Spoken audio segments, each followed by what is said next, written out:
sekejap je aku tak tipu dah. Tapi aku jumpa kes yang sana. Patient ada I won't get from the bone loss, but no surgery, nothing. Just get a pseudomembrane. So pseudomembrane has caused osteal discontinuity with big bone. Interest is 0.58. Okay, are we okay? So far macam mana? Is it too advanced ke macam mana? Alright, okay. Please let me know. And again, if you have any questions, please ask.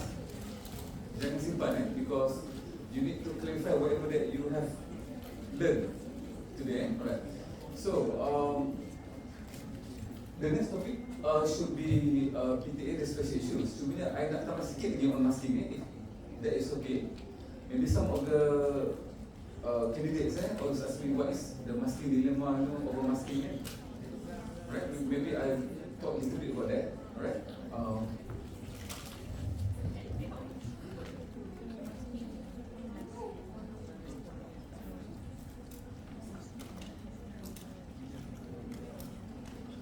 Okay.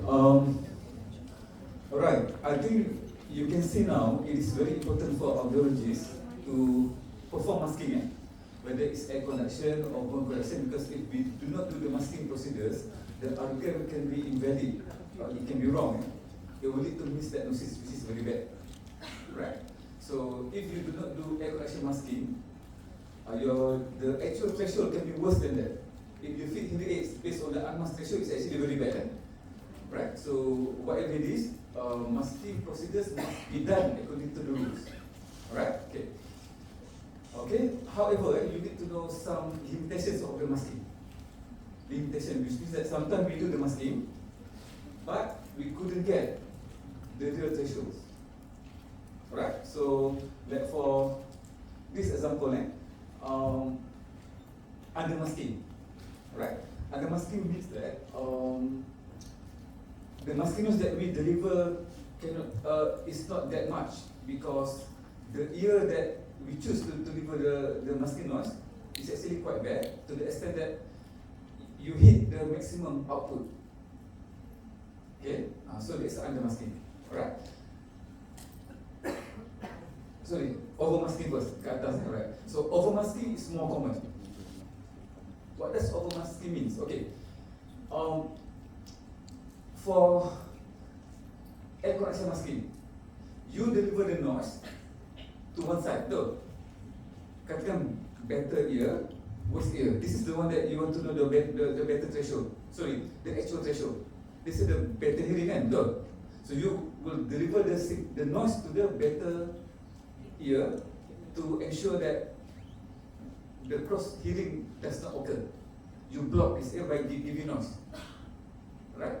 Stop being busybody, alright? So that you can get the real threshold for the tested ear. That's why bila you buat masking, dia drop, daripada 40 dB dia become 60 dB, That's the true threshold. Right? We are giving what we call contralateral masking method. Means that masking you give to the other side. Betul? What happens kalau you give ipsilateral masking? The noise and the tone to the same ear. Boleh faham kan? Okay. Maksudnya you deliver, okay. Patut masking noise you deliver here. Betul. What happen if you deliver masking noise to the test ear?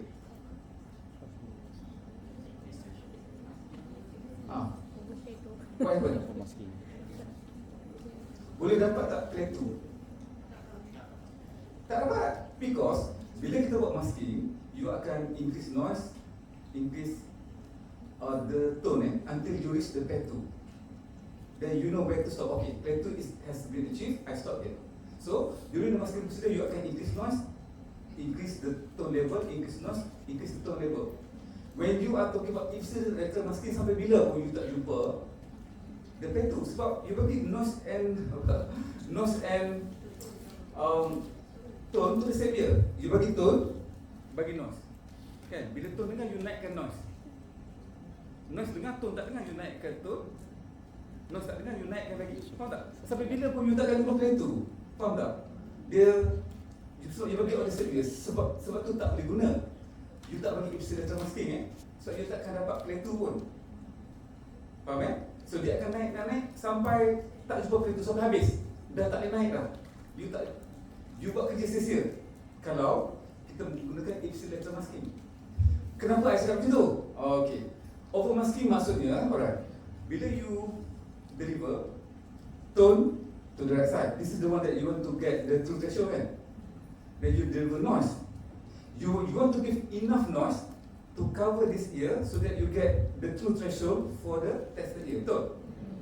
Sometimes because of the certain algorithm configuration, you terpaksa increase noise, increase tone sampai the noise is too much. What happens when the noise is too much? Dia akan cross over pula to the other side, to the tested ear. Bila dia cross over, jadi like ipsilateral masking. So tak cakap ipsilateral masking ni. Dia bukan 5 hari panjang sikit. Alright, okay. Faham Faham tak? You bagi over masking sini, kan? Because sometimes kalau you ada contoh, you want to deliver the noise through the headphones kan? Betul? Tak kisah correction or correction. If the threshold tu is high, you terpaksa bagi banyak noise to the left side, to the non-tested ear. Bila the noise become higher and higher, you naik noise, naik tone, sometimes it will be too much. Bila too much, berlakulah crossover, noise tu pergi pula dekat sini, bertanding dengan tone. Memang sampai bila you tak dapat play tu. Faham? So umpama dia dah convert jadi ipsilateral masking, memang tak dapat play tu lah.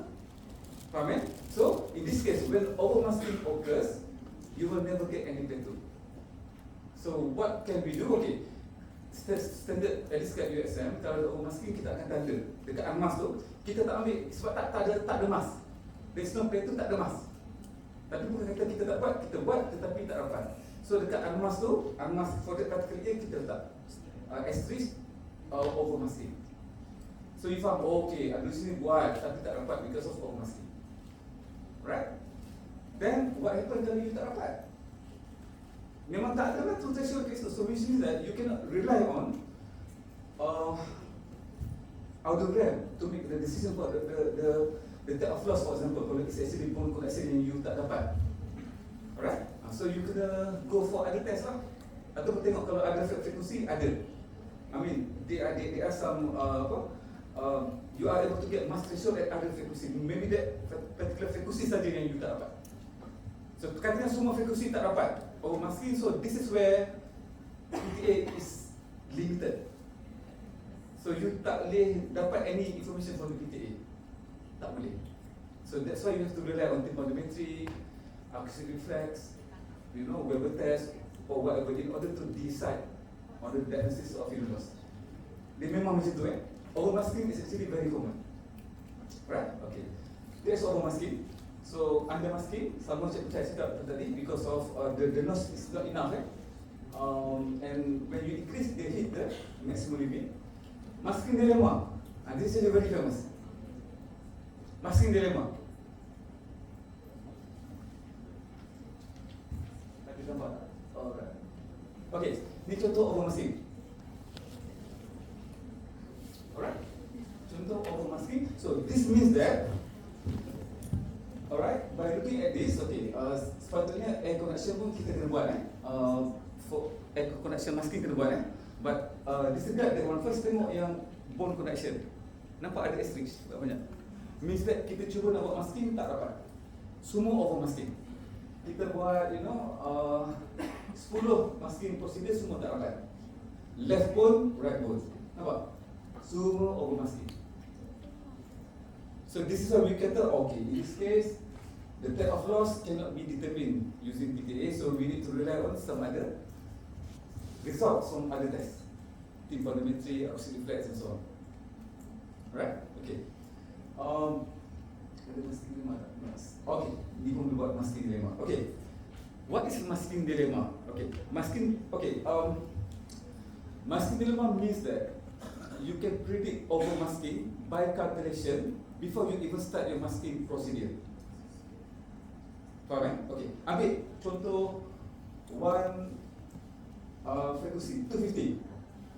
250 Right? 250. You ada unmask right left, unmask BC right left. Correct. According to the rules for bone correction masking, perlu buat masking tak? Perlu kan? It's a 15 dB and more gap. Betul? Dua-dua kena kan? Betul? Okay, so kata kita start with one. With one one ear. Katakan now you want to get BC threshold for the right side. So bone vibrator dekat sini on the right side, betul? And you letak headphones to the left side to deliver the noise. Masking procedure, betul? Alright. So bone on the right side is 0 dB. Unmasked, betul? And when we want to deliver the noise using air conduction for the left side, kita tengok air conduction left berapa? 55, kan? So biasa kita the starting level is kita plus 10. So it will be 65. Betul? Alright, now we have some issue. By calculation, okay, 0 dB here, 0 dB is the unmasked right. Then you nak buat masking procedure, you have to deliver 65 dB noise to the left side. Betul? To the at 250 Hz. So you dah faham the concept of IAA. Okay, 65 macam kuat sangat. So you bayangkan 65 tu dia cross over, tolak berapa? IAA 40. Jadi berapa? Berapa? Okay, 25. Jadi 25, so 25 dB sampai dekat your tested ear. You tahu tak 25 dB tu lebih tinggi daripada threshold for the bone. So berlaku overmasking sebelum you start lagi. Tu yang jadi dilema. Dilema occurs because by looking at by considering the rules of masking, you kena buat masking. Sebab dia match dengan the rules of masking. Kalau you buat, ada possibility overmasking. Maksudnya you macam waste your time lah. Kalau kira ni macam overmasking, baik tak buat, kan? Lagi di rumah tak buat, bos marah pula. Okay, alright, something like that, kan?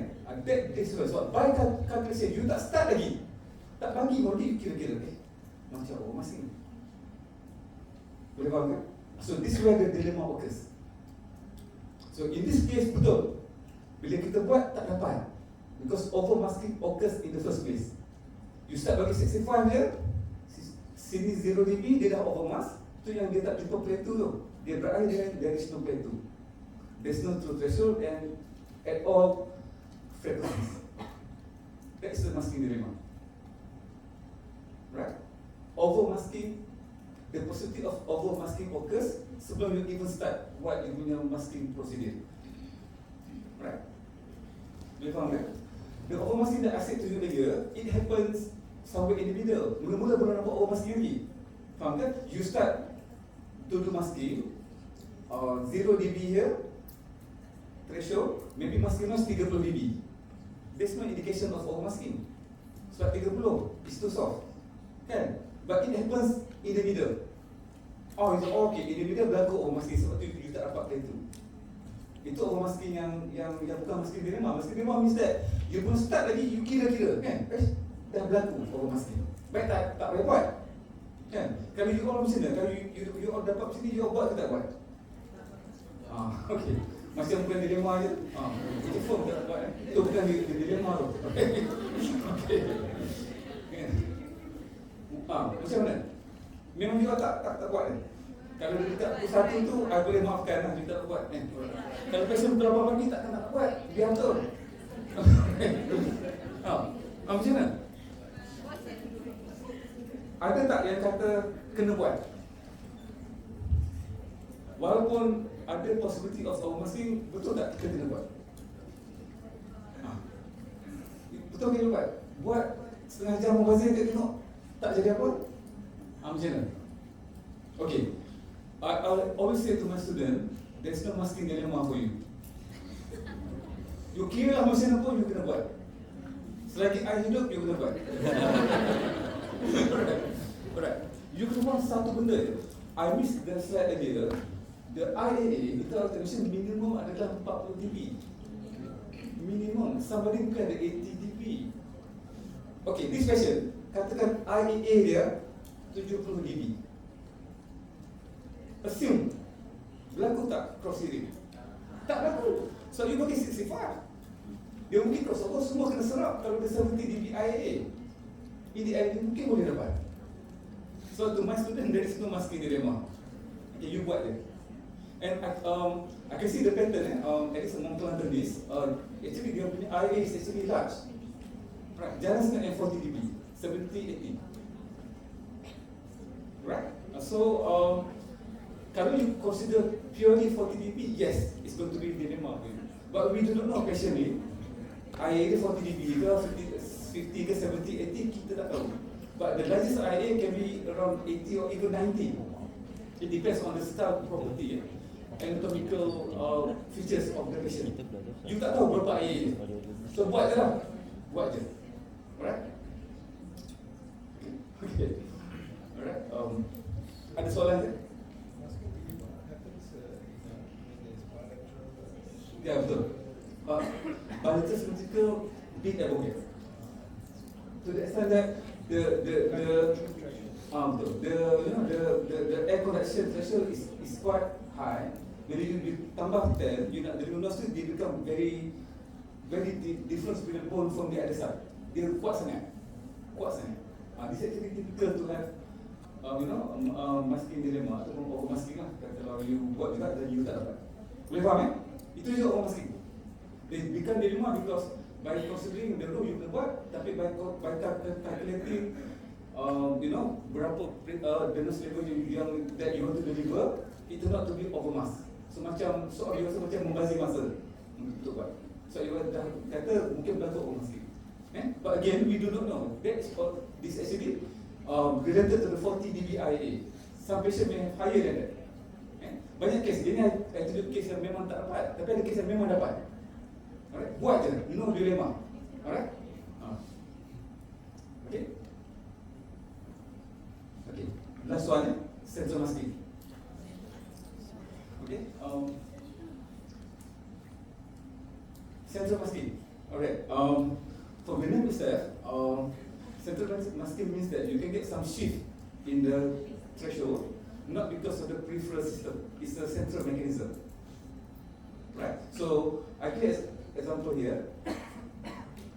Alright, nampak? Alright, you tengok, this is the unmask for left right. Betul? Unmask left right. Alright, katakan according to the rules of masking, you have to do both left and right. Betul?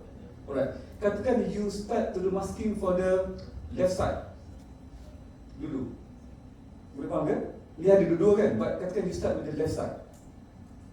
Left side So which means that the bone vibrator on the right restored, you deliver the stimulus to the left ear. Boleh kan? And then when you do all the masking, now it shifted from 5 to 15. Nampak? So dia shift by 10 dB. Nampak? Okay. In theory, kalau central masking does not exist, you tak perlu buat pun masking for the other side. In theory, because you tengok because dia dah ada shift by 10 dB. So the unmask here, so yang ni mungkin what we call coming from the right side. But for the left side dia 15. Boleh faham kan? Because the unmask must come from either ear. Kan? Betul? Kan? So if your unmask is here, so anggap okay, what happen you start dengan bone conduction testing for unmask pun you start dengan right side dulu. You start, you have 5 dB. It's a 5 dB unmask. And then you proceed with the bone conduction testing. So dia kata okay, kita ada gap 25 dB. Kena buat masking. So dia drop, become 15 dB. Nampak? So in theory, you tak perlu pun buat unmask for the other side, for the right side. Betul? Because yang ni memang left side punya. Yang ni unmask mesti lah datang from the other ear. Betul? Betul? Kan? But unfortunately, bila you buat juga di other side, unmask, which is around 10, bila you buat di shift juga, jadi 5, jadi 15. Sebab kalau ikutkan kena buat masking kan, betul? 10, 25, 15 dB, you buat, dia shift by 5 dB.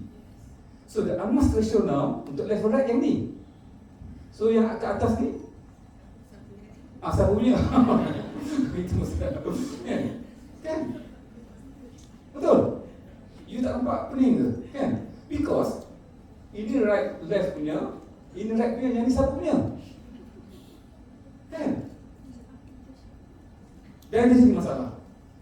Memang masalah. Alright? So the solution for this is that sometimes there can be central masking when you avoid the masking. There will be a very small shift, 5, 10 dB or maximum 15 dB. Biasanya dia shift tu dia tak banyak sangat. But sometimes ada kes dia shifted sampai dia tukar diagnosis lah. Kan? Daripada normal bone dia jadi abnormal bone. Daripada ada apple gap dia close the apple gap. Itu yang jadi sedikit masalah. Right? But still, central masking tu, because it's only about 5 dB or 10 dB tu, maybe it's not that critical. It's not that bad compared to yang overmasking. Overmasking you cannot get paid to at all. Right? Alright, I think I finished with masking.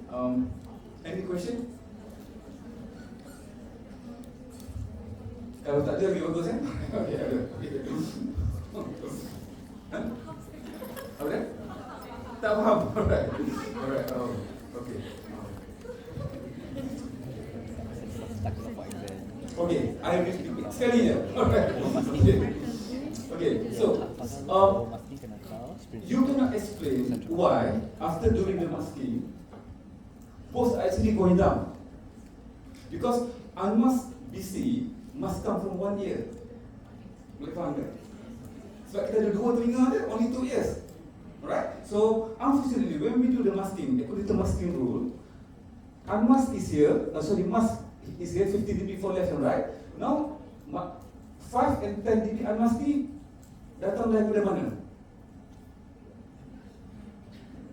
You faham tak?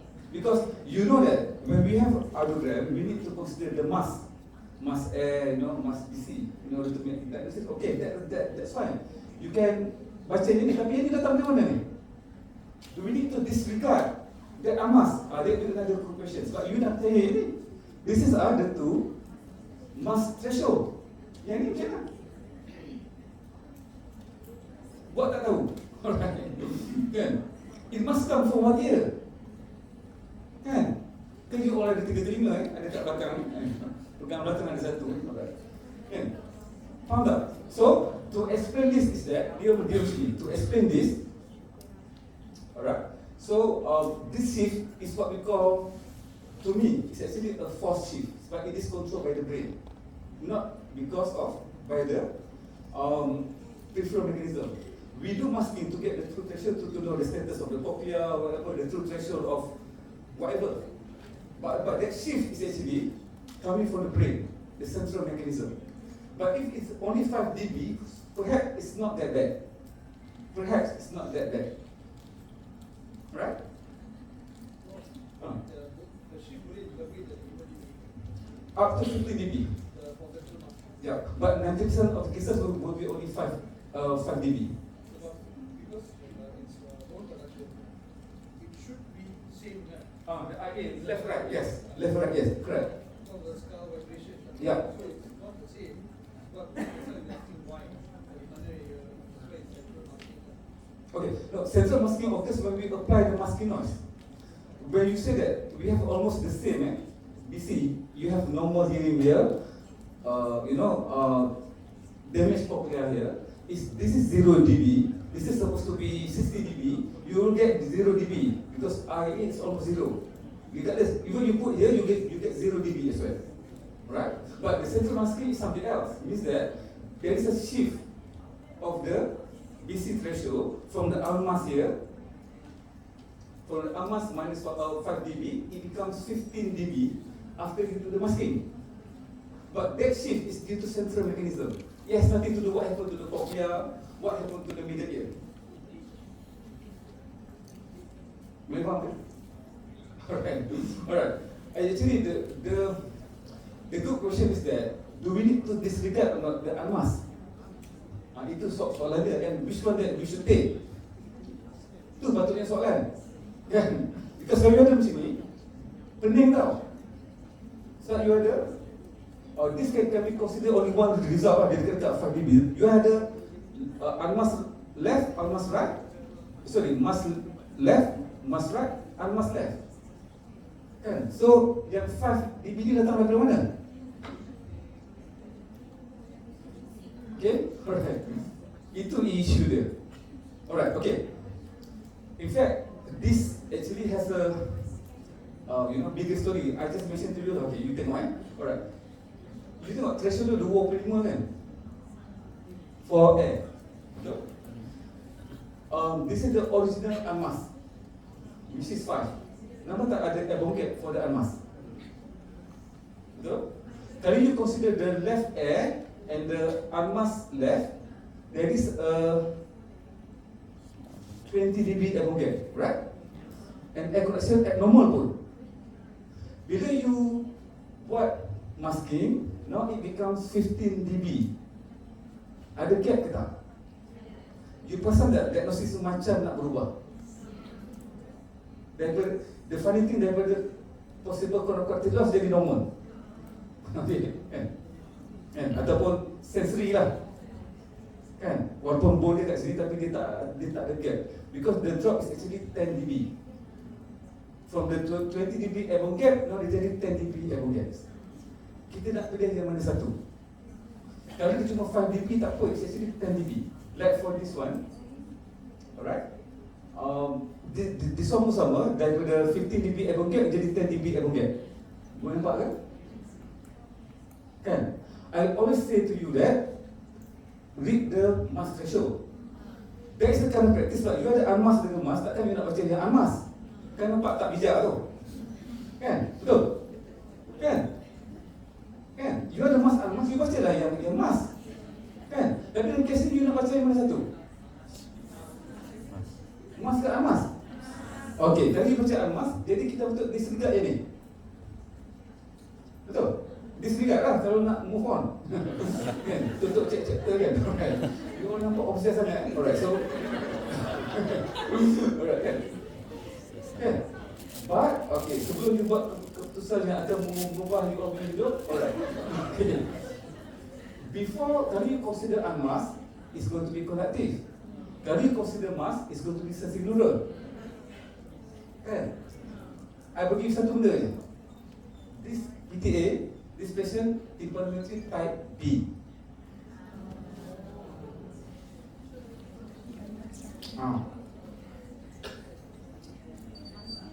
It's a type B. Okay.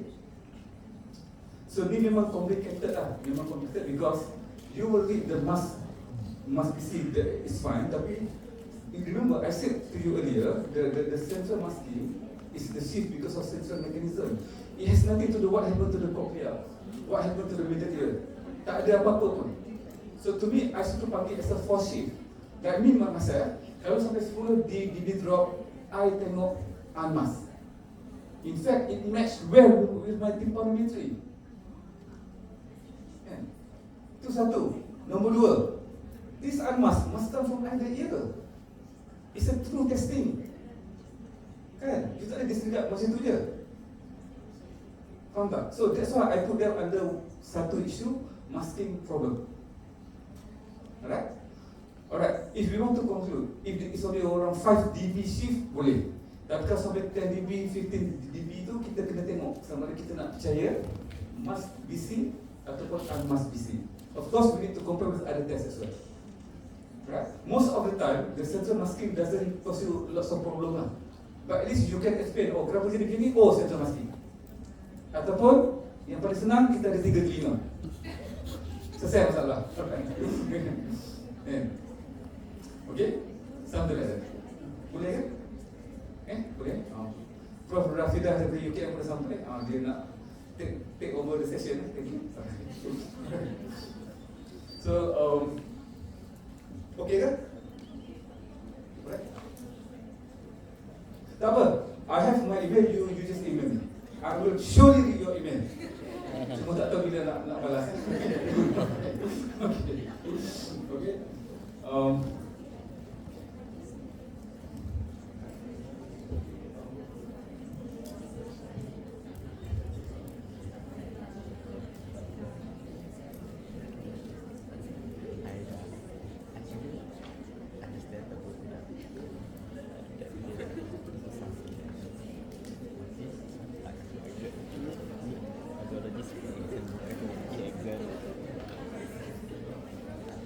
Jangan susahkan diri sendiri. Jangan exam nak pass je. Otosklerosis semua kena hafal, kena tahu NIH lah, kena tahu apa menyes, kena tahu yang tipu punya apa lingering, kena tahu semalam bila dia kompetitif that's my exam question. Kita jaga latih panik. Dahsyat exam question macam tu.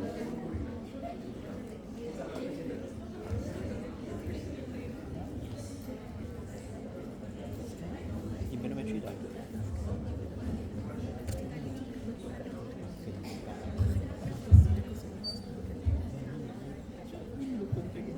Thank you, Associate Professor Dr. Muhammad Ramani. Moving next to our topic, Trigonometry and Acoustic Reflect, that will be delivered by our guest speaker for today.